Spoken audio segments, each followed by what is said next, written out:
¿Qué desde un punto de vista astronómico es un día interesante? Comienza el invierno. Muy bien, comienza el invierno, pero además pasan más cosas. El solsticio. Exacto, hoy es el solsticio de invierno, pero han pasado más cosas. ¿Qué ha pasado? Google muchas veces hace las efemérides que se producen, las celebra mediante los doodles. El doodle es el dibujito que está encima del buscador de Google, doodle se llama. Y en este caso, ¿qué ha pasado? Mira, ¿quién viene? Ah, sí, los de Saturno y Júpiter. Tenemos un acontecimiento astronómico que se ve especialmente hoy, bueno, ayer se veía también muy bien, pero en estos días se ve especialmente hoy, en el que Júpiter y Saturno se alinean en el cielo nocturno. Cuando está oscureciendo, ya pueden ustedes verlo, la luna además tarda en salir, con lo cual se puede ver Júpiter y Saturno alineados. En realidad es una percepción desde la Tierra, porque Júpiter y Saturno están a 700 millones de kilómetros, es decir, están muy lejos uno de otro. Pero desde nuestra posición se alinean en el cielo y, hombre, es muy bonito de ver. Es algo que no se produce claramente desde hace 800 años y que no se va a volver a producir hasta dentro de 60 años, creo que. No sé, ahora vamos a leerlo. Entonces es un fenómeno astronómico curioso. De ahí que, bueno, ponen a Saturno pues chocando con Júpiter como si estuvieran juntos, aunque realmente no es así, no es eso lo que ocurre.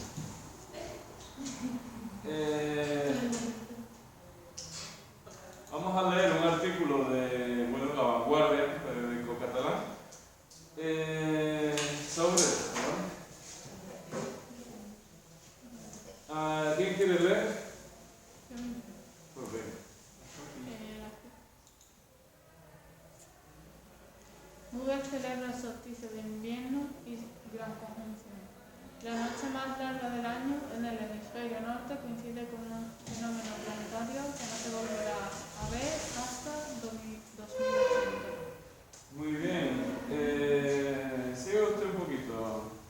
Júpiter y Saturno, los dos planetas más grandes del sistema solar, parecen haberse puesto de acuerdo para dejarse ver en la noche más larga del año en el hemisferio norte de la Tierra.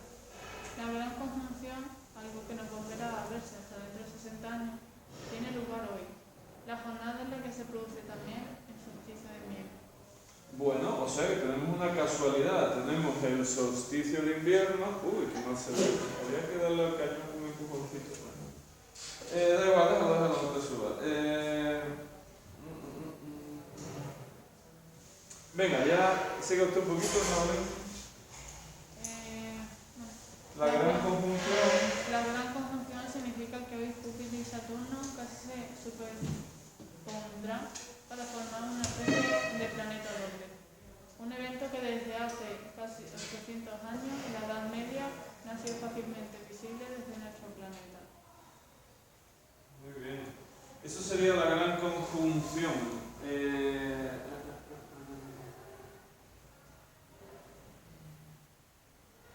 A ver, ¿quién quiere seguir leyendo? Según detalla Google, doña Lidia está deseando. Según detalla Google, en un comunicado, la gran conjunción hará que desde la Tierra se vea Júpiter y Saturno cruzándose a 0,1 grados.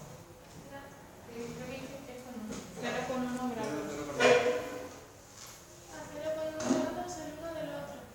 Aunque parece que casi vayan a tocar, en realidad los dos planetas gaseosos estarán a una distancia aproximada de 724 millones de kilómetros. Muy bien. Nos puede dar la impresión de que van a chocar, pero es una impresión falsa.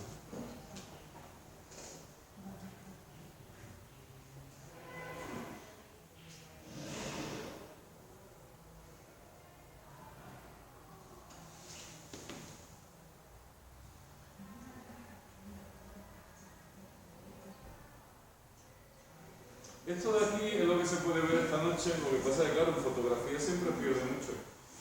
Cuando oscurezca pueden ver ustedes una estrella, bueno, en realidad es un planeta, pero parece una estrella, un punto muy luminoso que es Júpiter, y justo encima estará Saturno.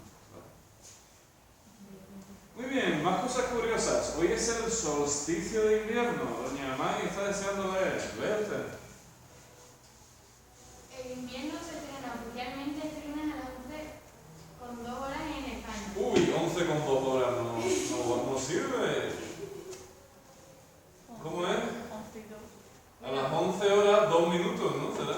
Sí, Horas en ¿no España. habéis entendido? Bueno, así es. Venga. Durará 88 días y 23 horas, hasta el 20 de marzo. En esta estación podremos disfrutar del brillo de planetas como Venus, Mercurio, Júpiter y Saturno. En esta nueva estación no se producirá ningún eclipse y la primera luna llena tendrá lugar el próximo 30 de diciembre, según los cálculos difundidos por el Instituto Geográfico Nacional, que señala que las siguientes lunas llenas serán el 28 de enero y el 17 de febrero de 2020. Bueno, muy bien. ¿Sabemos exactamente a qué hora entra el invierno? Porque es exactamente cuando la Tierra está en el punto en el que comienza la estación. Todos los años el invierno entra entre el 20 de diciembre y el 22 de diciembre, depende. Unos años entra un poco antes, otros años un poco después, en esa horquilla. Siempre hay unas 48 horas, ¿vale?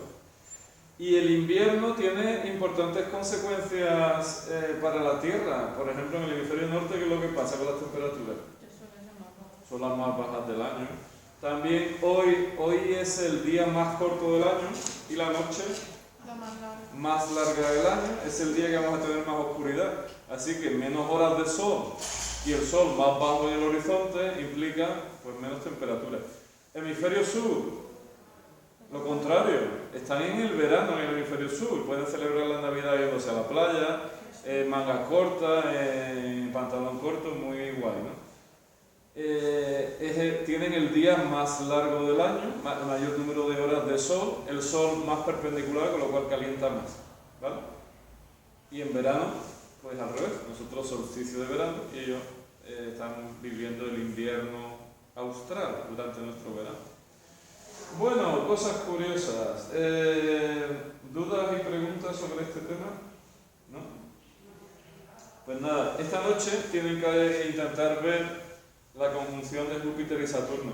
Se ve a simple vista, yo ayer la vi, y también si tienen unos prismáticos o un telescopio, pues lo verán un poco mejor. Pero vamos, se puede ver a simple vista. ¿De acuerdo?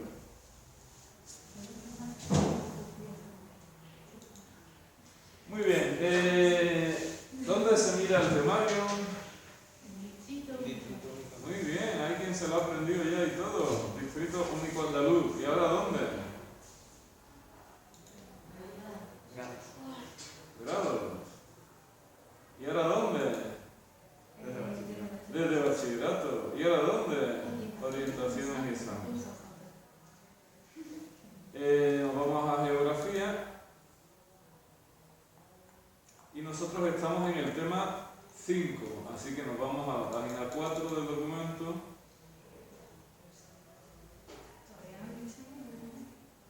Nosotros estamos en el tema 5, las regiones biogeográficas. Hemos hablado del punto 1, las regiones biogeográficas y los factores de diversidad. Hemos hablado de las formaciones vegetales de España y de las islas. Y nos queda el último apartado, que se llama la intervención humana y sus consecuencias geográficas. ¿Qué ocurre? Pues que ¿cuánto tiempo tengo para hacer el tema? 30 minutos. Y tiene 3 apartados, así que 10 minutos por apartado. Entonces, ¿tengo mucho tiempo o poco tiempo para hablar de la intervención humana sobre el medio? Tengo muy poco tiempo. Y sin embargo, es un punto donde se pueden contar muchísimas cosas. ¿Cómo lo vamos a hacer? Pues vamos a intentar hacer un resumen de problemas de la intervención del ser humano sobre el medio ambiente. Es un tema muy interesante que daría para mucho, pero el peso que tiene es el peso que tiene en el temario, ¿de acuerdo? Así que, hombre, no creo que lo terminaremos hoy, que lo terminemos hoy. Entre hoy y después de Navidades, pues terminaremos el apartado y ya pasaríamos al tema 6. Tampoco hemos trabajado los conceptos ni prácticas del tema 4 y 5, pero bueno, ya lo haremos después de Navidades. ¿Vale? Bien. ¿Por dónde estudiarlo? Vale. A mí no me gusta el que les he puesto en el tema del Gran Capitán, a mí no me gusta cómo trata ese apartado. Así que yo les recomiendo el material que está en mi blog, se van a mi blog y hay una entrada que se llama Segundo Bachillerato Geo, la intervención humana y sus consecuencias geográficas. Pinchan aquí,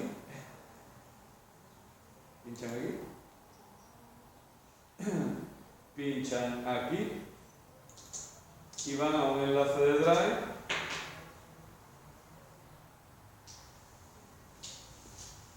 Se llama temas 18 medio ambiente, pero el archivo, pero a ustedes les da igual. Es que antiguamente había un tema, cuando el temario era más largo, había un tema que se llamaba así. Vamos a utilizar este material, por lo menos es el que más me gusta a mí. Ustedes pueden estudiarlo por otro lado, por supuesto. Pero bueno, yo se lo recomiendo. Vale, la primera idea que yo pondría, el ser humano, la influencia del ser humano sobre el medio ha sido la misma a lo largo de toda la historia de la humanidad, o hoy en día es mayor y en el pasado fue menor. Ahora es mayor. ¿Por qué ahora es mayor? Porque hay más industria, hay más... Tecnologías. ¿Qué? También eso, hay más tecnología y pues eso ha hecho que el ser humano intervenga.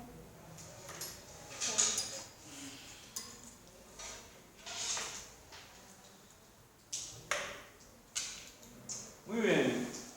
Como ustedes dicen acertadamente,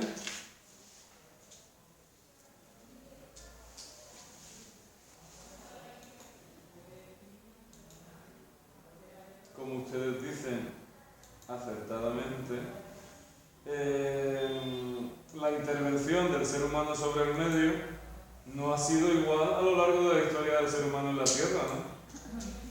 Bueno, esto nos sirve.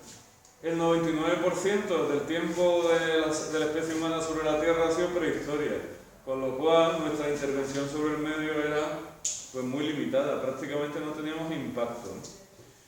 A lo largo de la historia de la humanidad, ¿cuándo hemos empezado a tener muchísimo impacto sobre el medio? Zaira da la clave. A partir de la revolución industrial empezamos a quemar masivamente carbón, petróleo, gas y a producir masivamente productos, a transportar masivamente esos productos, y es cuando realmente empezamos a tener una intervención sobre el medio enorme. Hoy en día la intervención del ser humano sobre el medio es enorme, pero no ha sido así a lo largo de la historia de la humanidad, ¿no? Digamos que los últimos 200 años han sido claves. Bueno, pues si se van ustedes al tema, el tema les habla de una serie de problemas. Yo se los voy a intentar organizar, pero bueno. El primer problema es la contaminación atmosférica, y dentro de ese hay varios problemas incluidos. Primera pregunta, contaminación atmosférica. ¿Estamos contaminando la atmósfera o no? Sí. Contaminación atmosférica. ¿Por qué estamos contaminando la atmósfera? Vamos a pensar. Porque estamos quemando fundamentalmente para obtener energía. ¿Cómo obtenemos energía? Quemando carbón, quemando gasoil, quemando gasolina, quemando gas natural. Eso, el producto de la combustión, son una serie de gases que se emiten a la atmósfera, ¿no?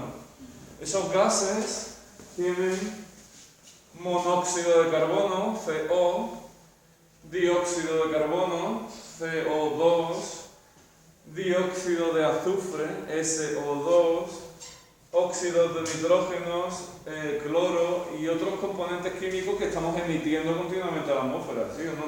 Eso provoca contaminación. Y una serie de problemas concretos. Problema 1, la lluvia ácida. Si estamos emitiendo a la atmósfera óxido de nitrógeno, cloro, óxido de azufre, estamos viéndolo aquí, CO2, NO2, SO2, lo estamos emitiendo a la atmósfera, ¿no?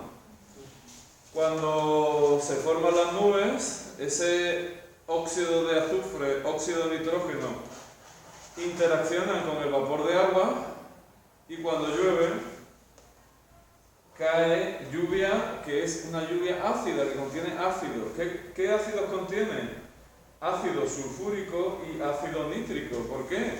Porque estamos emitiendo óxido nítrico que al combinarse con el agua conforma ácido nítrico, y estamos emitiendo óxido de azufre que al combinarse con el agua produce ácido sulfúrico. La lluvia ácida está provocando que los suelos se conviertan en suelos más ácidos, también ataca a la piedra de los edificios históricos y es uno de los problemas que tenemos medioambientales. No es el más importante, pero es importante. Pero, no tengo una pregunta. Venga. Esto ya lo de otra vez la lluvia, pero hay, hasta el momento de hoy, hay veces que se ha ya producido exactamente la lluvia ácida. Se produce continuamente. El agua de lluvia contiene muchas veces productos ácidos y van cambiando la acidez de los suelos y atacando la piedra antigua de los edificios históricos, por ejemplo. Es uno de los problemas que tenemos. No es más grave, pero es uno de ellos, ¿vale? Muy bien, segundo problema. ¿Cómo mola?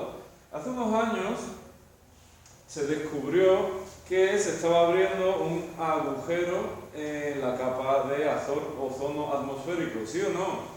Así que el segundo problema, ¿cómo se llama? Agujero de la capa de ozono. Y la primera pregunta es, ¿qué es el ozono?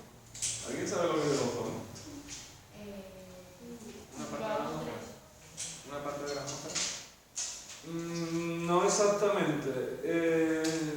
¿Está formado por hombres? Vale. El ozono es una molécula de 3 átomos de oxígeno. Un oxígeno, otro oxígeno y otro oxígeno. Su fórmula química es O3. Eso es el ozono. El ozono normalmente está en las capas altas de la atmósfera y tiene una propiedad fantástica. ¿Qué es lo que hace el ozono? No protege de los rayos. Muy bien, lo sabe Amai. Los rayos del sol que inciden en la Tierra tienen demasiado poder energético y tienen una radiación que se llama ultravioleta. Hay rayos ultravioleta de tipo A, B y C. Bueno, rayos UVA. ¿Nos suenan los rayos UVA? Ponen morenito y ya hablaremos de eso. Bueno, el caso es que los rayos solares tienen radiación ultravioleta y si dieran en la superficie terrestre nos quemarían y quemarían las plantas, quemarían a los animales y se podría dar la vida en la superficie terrestre. No.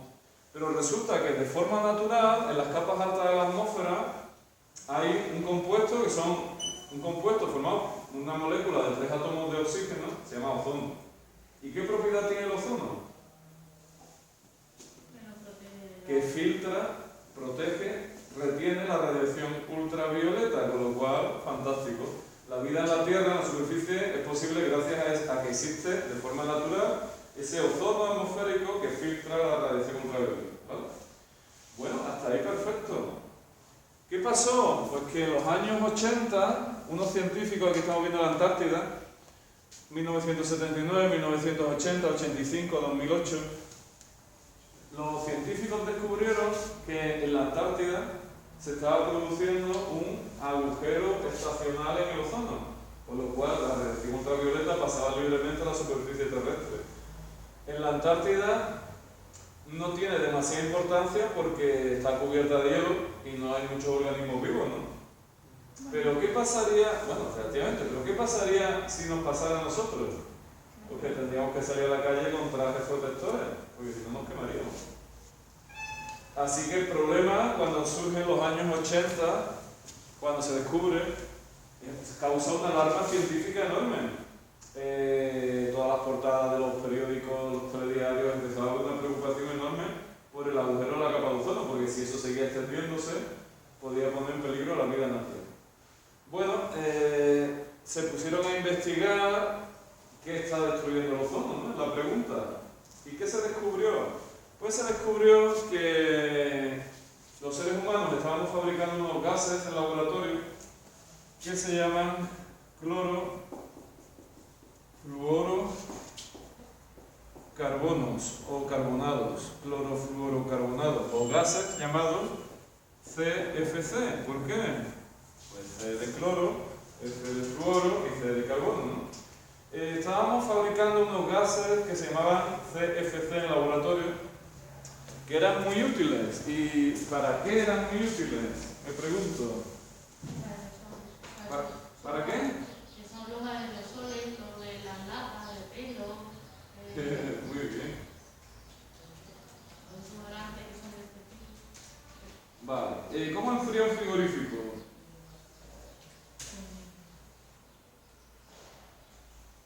¿Cómo enfría un frigorífico? Tienen una bombona detrás. Tienen una bombona detrás. Bueno, detrás del frigorífico tenemos esto, ¿no? ¿Qué es lo que es? Se le suele llamar serpentín porque tiene forma de ¿qué? De serpiente. Detrás de los refrigeradores tenemos una estructura metálica que se llama, bueno, se le suele llamar serpentín en castellano, porque es como una serpiente, ¿no? ¿Cómo enfría un frigorífico? Pues tiene un circuito, que es el serpentín, y dentro del circuito hay un gas. Los gases, cuando se comprimen, si yo comprimo un gas, es decir, lo meto en un espacio más pequeño, el gas se calienta. Y si yo libero el gas y permito que el gas se expanda, el gas emite frío. Yo en el frigorífico quiero tener el frigorífico caliente o frío. Lo quiero tener frío. Así que en el circuito meto un gas y pongo un pequeño compresor, que es esto que estamos viendo aquí, por eso tiene que estar enchufado a la electricidad, ¿no? ¿Qué hace el compresor? Comprime el gas, comprime el gas, comprime el gas, comprime el gas, y cuando está aquí todo comprimido lo libera. ¿Y qué hace el gas? Recorre el serpentín y emite frío, que pasa a la zona donde tenemos los alimentos y nos sirve para refrigerar los alimentos. Está muy bien, ¿verdad? En los años 50-60 la industria de la refrigeración desarrolla los gases CFC para refrigeración. Son gases que se calientan poco cuando se comprimen, pero que enfrían bastante, tienen una vida media muy larga. No había que recargar los frigoríficos con gas, es decir, es un gas que se comportaba muy bien para la refrigeración. ¿Vale? Fantástico, ¿no? Cuando tiramos la nevera, porque ya no nos sirve, ¿dónde acaba la nevera? En el vertedero. Y en el vertedero, antes o después, se mojaba el serpentín, el sol, la lluvia. ¿Qué pasaba con el serpentín? Se oxidaba y se rompía. ¿Dónde acababan los gases CFC? En la atmósfera. Muy bien, entonces llevamos 30 o 40 años emitiendo gases CFC a la atmósfera sin darnos cuenta. Hombre, sin ser muy conscientes del problema. Vale, una molécula de CFC, es decir, un átomo de cloro, flúor y carbono, interactuaba con el ozono y lo transformaba en dos moléculas de oxígeno y una suelta, es decir, O2 y O. ¿Qué ocurre? Que la molécula de ozono filtra los rayos ultravioletas. El oxígeno diatómico y el oxígeno monoatómico, la molécula, no filtra los rayos ultravioletas. Así que todos los CFC que hemos estado emitiendo durante años y años van a la atmósfera y ¿qué hacen? Destruyen el ozono atmosférico, lo cual era un problema para la vida en la Tierra. Tanto es así que hemos tenido que limitar los CFC y prohibirlos, ¿no? Si ustedes usan, se utilizaba también para, como ha dicho Zaira, para los aerosoles, para un montón de cosas. Y hoy en día, si ustedes miran la etiqueta de su desodorante, de sus aerosoles, verán que suelen poner CFC free, non CFC. ¿Qué quiere decir eso? Que ya no contienen gases clorofluorocarbonados. ¿Por qué? Pues porque, mira, aquí tenemos una molécula. Aquí tenemos el átomo de clorofluorocarbono, choca con el ozono y lo separa. Y entonces impide que el ozono filtre la radiación ultravioleta. decimos, bueno, no pasa nada, ya lo hemos evitado. Los gases CFC tienen una vida media, no sé si son 70 años, es decir, van a estar 70 años en la atmósfera destruyendo átomos de ozono, con lo cual no, el problema no se ha acabado. Hasta que no baje la concentración de gases CFC en la atmósfera, no se resuelve completamente el problema. Bueno, más o menos, esto es un tema muy interesante que da, mira, esto sí que da para investigar, pero como yo no quiero castigarle, pues lo dejamos. El que quiera investigar sobre el tema es muy interesante. Como ven ustedes, el Sol produce radiación ultravioleta de tipo A, B y C. La A es la menos dañina, pero es dañina. Yo no les recomiendo que vayan nunca a tomar rayos UVA ni nada de eso, porque potencialmente son cancerígenos. La radiación ultravioleta produce modificaciones en el ADN del núcleo de la célula. Es decir, hay que tomar sol con mucha moderación y siempre con protección. Y no sobreexponerse a radiación ultravioleta. Más bien lo contrario, intentar exponerse poco. ¿Vale? Bueno, segundo problema. Tercer problema. La campana de contaminación urbana. Probablemente habrán ido ustedes a Sevilla o a alguna otra ciudad.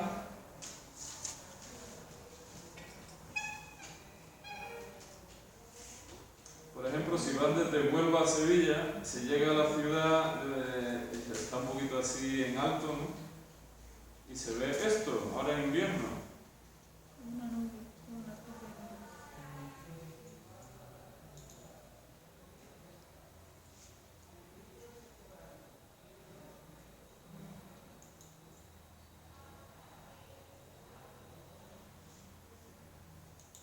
¿Qué estamos viendo ahí? Una nube de gases y contaminación. Muy bien, en especial en invierno, cuando la situación es anticiclónica, el anticiclón es aire que baja, ¿no?, desde las capas altas. ¿Qué es lo que hace ese anticiclón? Pues hace que las partículas que emiten los coches, las calefacciones, etcétera, pues no se muevan, se queden ahí en el aire de la ciudad y se forman esto de aquí, que es el tercer problema del que vamos a hablar, que es como una campana de contaminación en las ciudades. Hay también que le llaman una boina de contaminación, es como un sombrero, ¿no?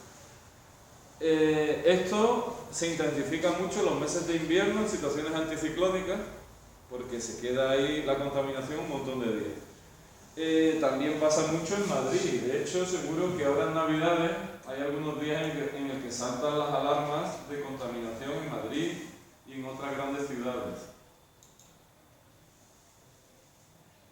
De hecho, se ponen en marcha planes especiales para reducir el tráfico en el centro, reducir el tráfico en la M30, reducir la velocidad de los coches, ¿no? Bueno, esto provoca que mucha gente en las ciudades haya más incidencia de problemas respiratorios, de asma, bronquitis, y lógicamente las personas que padecen de estas enfermedades pues ahora se ponen peor, ¿no?, en estas fechas debido a la contaminación. Así que tercer problema, la campana de contaminación urbana. Durante la cuarentena se veía como esa campana se... Disminuyó mucho, ¿verdad? Claro. También están volando, los aviones están volando mucho menos, los coches circulan mucho menos, los autobuses circulan con menos frecuencia. Todo está contribuyendo a que la campana se reduzca, pero conforme vamos a la vida normal, pues se volverá al problema, ¿vale? Bueno, eso es un problema importante, sobre todo para la gente que vive en zonas urbanas, ¿no? Cuarto problema, esto no se acaba nunca. Calentamiento global, aunque ya en los últimos años no se habla de calentamiento global, se habla de cambio climático, es decir, ya no es un problema solo de temperatura. Bueno, vamos a llamarle cuarto problema, calentamiento global y cambio climático. ¿Qué está pasando? ¿Quién me lo explica? Calentamiento global, vamos a empezar por eso.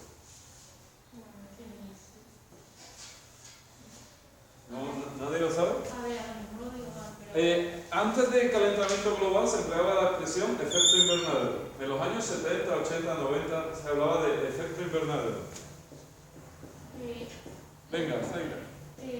Como en los invernaderos de cultivo, pues se formaba una capa de ozono, de dióxido de carbono, que...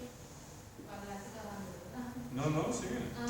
Que como que dejaba pasar la radiación, pero después la radiación no podía retroceder.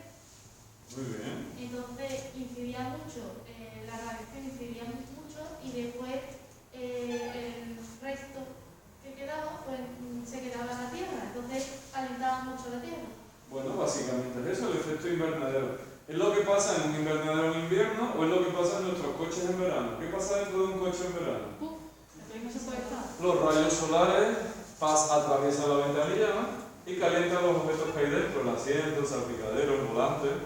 Esos objetos se calientan, pero no emiten luz, ¿no? No reflejan el calor en forma de luz como el sol, sino que lo reflejan en forma de radiación, sí, calor, pero radiación infrarroja en esa parte del espectro, ¿de acuerdo? ¿Qué pasa con eso? Que la radiación infrarroja no es capaz de atravesar los cristales, no puede atravesar el vidrio de los cristales, así que la radiación infrarroja se queda dentro y se produce un aumento de la temperatura dentro del coche, ¿no? ¿Cómo lo quitamos? Pues bajamos las ventanillas, esperamos que el aire circule y entonces la temperatura baja. Vale, eso es lo que se produce dentro de un invernadero. Nos viene muy bien para cultivar tomates en invierno y este tipo de cosas, ¿no? El efecto invernadero. Bueno, perfecto. Bueno, ¿qué ocurrió? Que a lo largo de la segunda mitad del siglo XX, especialmente a partir de los años 80, descubrimos que están aumentando, parece que están aumentando la temperatura media del planeta, parece que se están incrementando las temperaturas. Y claro, se preguntan, ¿por qué está aumentando la temperatura? Parece ser que la Tierra se está produciendo una especie de efecto invernadero en la Tierra, dentro de la atmósfera. Vamos a poner una imagen, a ver si nos ayuda a explicarlo.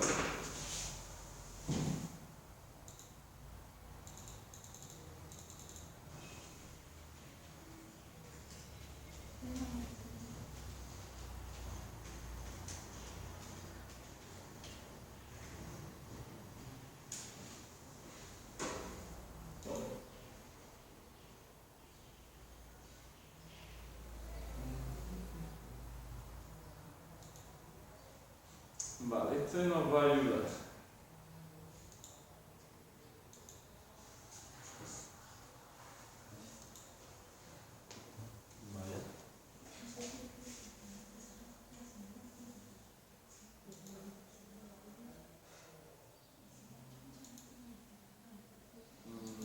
Pues no nos deja.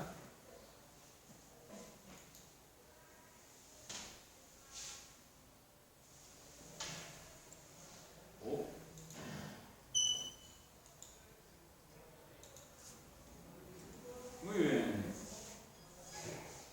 Pues nada, descubrimos que estaba aumentando la temperatura de la atmósfera a escala global y nos preguntamos por qué, años 80 del siglo XX. Vale, pues resulta que la Tierra está funcionando como un invernadero. El Sol emite radiación, ¿no? Que es lo que calienta la Tierra. Una parte de la radiación, ¿qué le pasa? Es reflejada, igual que cuando voy a la nieve, una parte de la radiación se refleja en la nieve y rebota y se devuelve al espacio, ¿no? Por eso hay que ponerse la careta. Por eso nos quemamos en la nieve, porque la radiación se refleja. Una parte se refleja en la atmósfera y sale hacia el espacio otra vez, ¿vale? De eso no hay que preocuparse. Otra parte penetra en la atmósfera, ¿no? Penetra en la atmósfera y calienta. ¿Qué calienta? Todo. Calienta los mares, calienta la tierra, calienta nuestras casas, calienta los árboles, ¿vale? Muy bien. Esos objetos se calientan, igual que se calentaba el interior del coche, ¿no? Los asientos, el volante, el salpicadero. Esos objetos que se calientan, cogen el calor y después lo emiten. Cuando llega la noche, el objeto está más caliente que el espacio a su alrededor y emite ese calor, ¿vale? Ese calor hemos dicho que se emite en la banda infrarroja del espectro electromagnético. Es esto de aquí. En principio, ese calor infrarrojo pues, podría calentar la atmósfera y volver a emitirse. Pero resulta que estamos emitiendo una serie de gases que se llaman gases de efecto invernadero. ¿Nos suena o no nos suena? Voy a borrar esto porque ya no me caben más cosas, ¿vale? Esos gases de efecto invernadero, ¿quiénes son?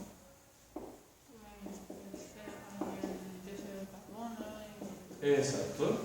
Ya hemos hablado de algunos de ellos. El dióxido de carbono es un gas de efecto invernadero y al quemar carbón, madera, gasoil, gas natural, estamos emitiendo CO2 a la atmósfera.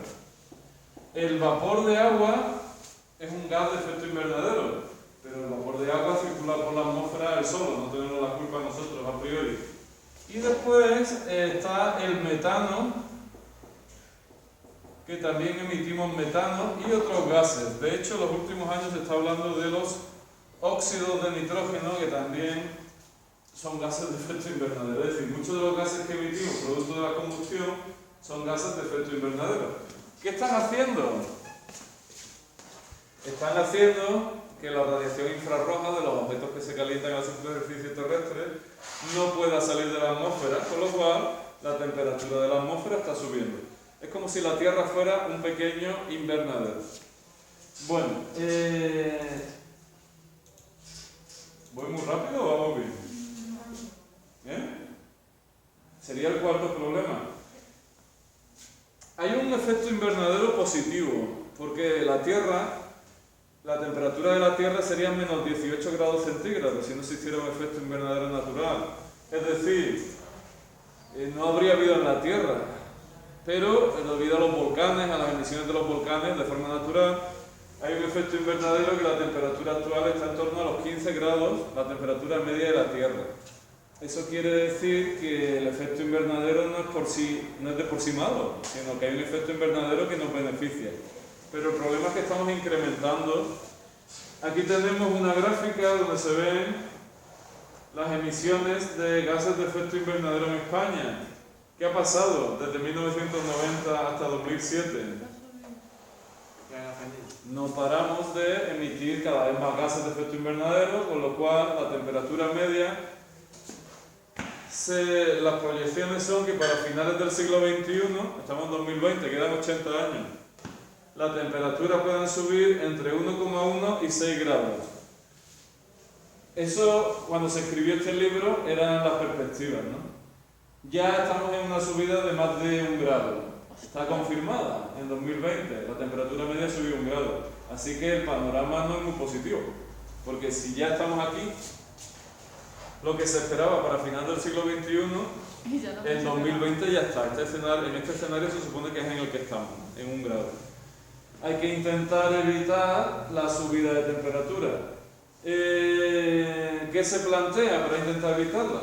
¿Quién me lo dice? ¿Cómo evitamos el calentamiento climático? Bueno, con disminución de la contaminación. ¿Contaminación en general? Con contaminación atmosférica. ¿Contaminación atmosférica en general? No, lo que hay que reducir es nuestra emisión ¿de qué? De gases de efecto invernadero. Lo que pasa es que cada vez que estamos quemando combustibles fósiles, estamos emitiendo gases de efecto invernadero.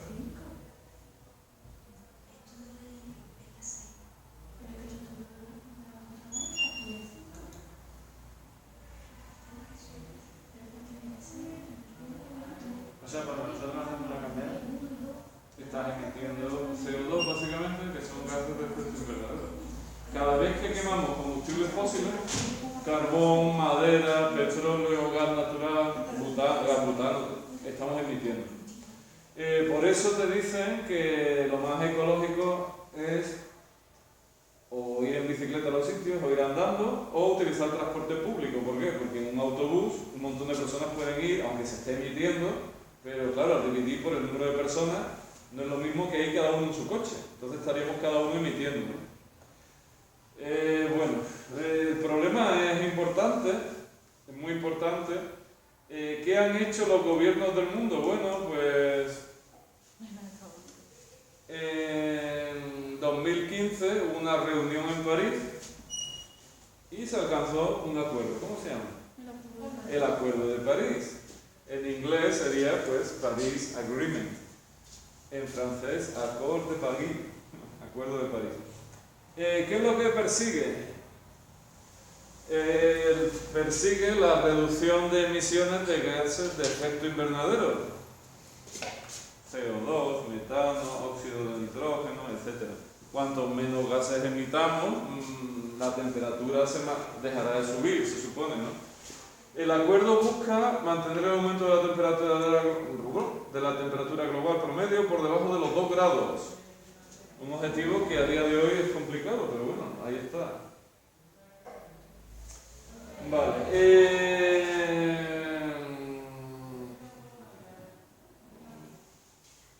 ¿Cuándo comenzó el acuerdo a aplicarse? En 2020. Es decir, el acuerdo empezó a aplicarse este año.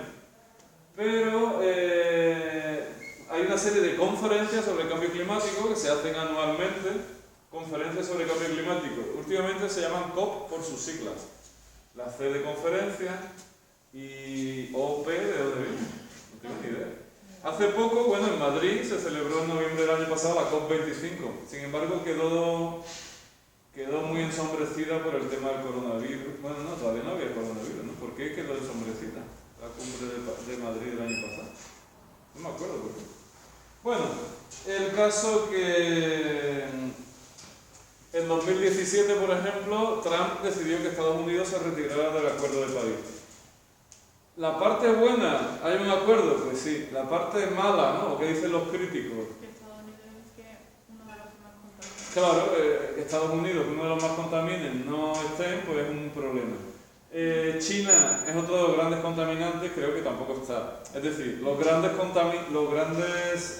países que contaminan, que más gases de efecto emiten, no están en el Acuerdo de París, es un problema. Segundo problema, el Acuerdo de París no conlleva sanciones, sino que es una disminución voluntaria de los gases de efecto invernadero. Entonces, claro, todos conocemos a los seres humanos y si no ponemos unos límites fuertes o férreos, la gente es muy difícil que deje de emitir por gusto. A ver, es que si antes del acuerdo no han hecho nada, porque lo escriban o tengan por escrito no significa que vayan a hacer. Bueno, tiene cosas buenas que se haya alcanzado un acuerdo, tiene cosas, los críticos pues critican una serie de aspectos como que sea voluntario. Aquí tenemos las emisiones globales de dióxido de carbono por país, ¿no? ¿Qué vemos? Pues que China es el gran emisor, ¿no?, de gases de efecto invernadero. También es verdad que si estamos llevando toda la producción del mundo a China y le compramos los productos a China, ¿qué va a pasar? Porque China va a ser la que más emisiones va a tener, entra dentro de la lógica. También China ha sido un país tradicionalmente pobre, con pocos recursos, que ha puesto pocos límites medioambientales. La normativa medioambiental en China es mucho más relajada que en Europa. Bueno, no sabemos qué va a pasar en el futuro. Estados Unidos emite casi un 15% de las emisiones globales. La India emite un 7%, Rusia un 5%, Japón un 3,5%, EEA, no sé quién es EEA. Emiratos, Unión Europea. No creo. No creo que sea Unión Europea, la verdad. Bueno,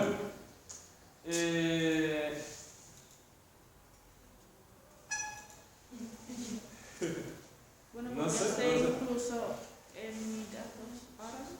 Emiratos Árabes Unidos sería EAU. Tampoco. Bueno, no sabemos quién es, da igual. El caso cuál es, que bueno, pues tenemos otro problema. Este problema es muy grave, igual que la destrucción de la capa de ozono, son problemas que pueden poner en riesgo la vida en la Tierra. ¿Por qué? Bueno, pues porque un aumento de las temperaturas, ¿qué provocaría? Pues Que el aumento de la temperatura un aumento en torno a 4, 5, 6 grados, ¿qué provocaría? Que se descongelen los polos y aumente el nivel del mar. El hielo que está acumulado en los casquetes polares, árticos y antárticos, se va a derretir y entonces va a pasar a mares y océanos. ¿Qué le va a pasar al nivel de los mares y océanos? Que va a aumentar. Tú dices, bueno, eso a priori no tiene importancia. A priori no, pero es que la mayor parte de las ciudades del planeta están a nivel del mar. Las grandes ciudades del planeta están todas a nivel del mar. Así que, ¿qué va a pasar? Que si el nivel del mar sube, va a haber millones y millones de desplazados, porque van a tener que abandonar esas ciudades y venir hacia el interior. Muy bien, eso sería un gran problema. Más problemas graves. Aumentan los fenómenos climatológicos extremos. En unos sitios van a aumentar las sequías, en otros sitios van a aumentar las lluvias torrenciales. No se sabe exactamente qué fenómenos afectarán a un sitio o a otro. Más problemas. Que mueren muchos animales. Muchos animales mueren. Muy bien, los animales importan, pero sobre todo importan los vegetales. Nosotros comemos gracias a la agricultura. Si aumentan las temperaturas, ¿qué va a pasar? Porque determinadas especies que cultivamos en una zona a lo mejor no se van a adaptar a ese aumento de temperatura y vamos a tener que cultivarlas pues, más al norte, más al sur. Va a crear problemas agrícolas y por lo tanto con la producción de alimentos. Y si tenemos problemas en la agricultura, tenemos problemas en la ganadería, porque al fin y al cabo los animales comen lo que se produce en la agricultura, ¿no? El pasto de la agricultura. Bueno, todos estos son problemas que pueden surgir, serán más graves o menos graves, pero pueden surgir. Muy bien, más problemas que ya estamos viviendo. El aumento de temperatura hace que enfermedades que ahora mismo están circunscritas a las zonas tropicales pasen a las zonas templadas. Por ejemplo, este verano hemos tenido una alerta de fiebre del Nilo en Andalucía Occidental, ¿no? ¿Por qué? Pues porque esos mosquitos ya se adaptan al clima de esta zona y esto ha venido para quedarse. Esto no va a ser una alerta de un verano, sino que probablemente todos los veranos de aquí en adelante vamos a tener alerta por la picadura del mosquito que propaga la fiebre del Nilo. ¿Sí o no? Pues claro, si aumentan las temperaturas, especies que estaban circunscritas más a las zonas tropicales pues van a ampliar su hábitat y van a encontrarse cómodas en el sur de Europa. Y como nosotros estamos en el sur de Europa, pues nos va a tocar lidiar con estas especies. Bueno, las consecuencias pues no se sabe cuáles pueden ser exactamente, pero pueden ser muy graves, ¿no?